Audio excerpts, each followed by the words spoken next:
Assalamualaikum. Welcome to Sindhi Bites. Sindhi Bites में मांखे भली कार ऐं वेलकम चऊं था। अॼु हिन वीडियो में मां खे पंहिंजे चैनल जे बारे में इंट्रोडक्शन ॾींदुसि त हीउ जेको चैनल असां क्रिएट कयो आहे सिंधी बाइट्स जे नाले सां, त हिन जो बेसिक व्यू या बेसिक मिशन छा आहे।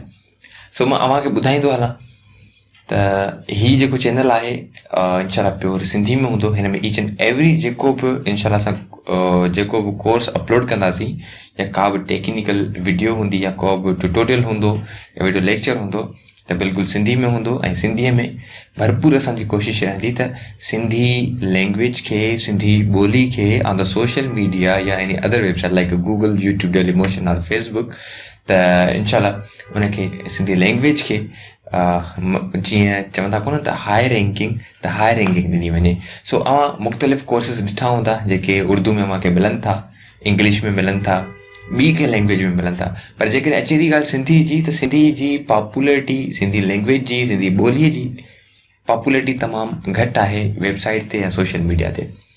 सो असांजो मिशन, असांजो मक़सदु इहो ई आहे त सिंधी लैंग्वेज खे, सिंधी ॿोली खे हाई रैंकिंग ॾिनी वञे।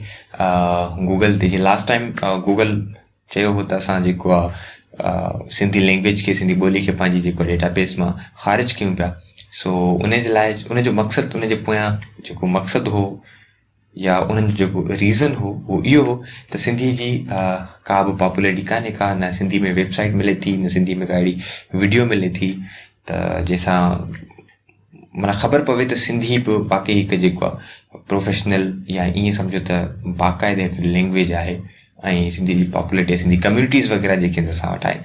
सो उमेदु कयूं था त इंशाल्लाह अव्हांखे असांजो चैनल पसंदि ईंदो ऐं असांजी भरपूर कोशिशि रहंदी त क्वालिटी कंटेंट सां गॾु अव्हांखे बहितरीन तरीक़े सां जेका बि शइ हुजे उहा सेखारी वञे। सो इंशाल्लाह अॻियां हलंदासीं ऐं मिलंदासीं नेक्स्ट जेका वीडियो हूंदी असांजी उन में। तेसिताईं मूंखे इजाज़त ॾियो।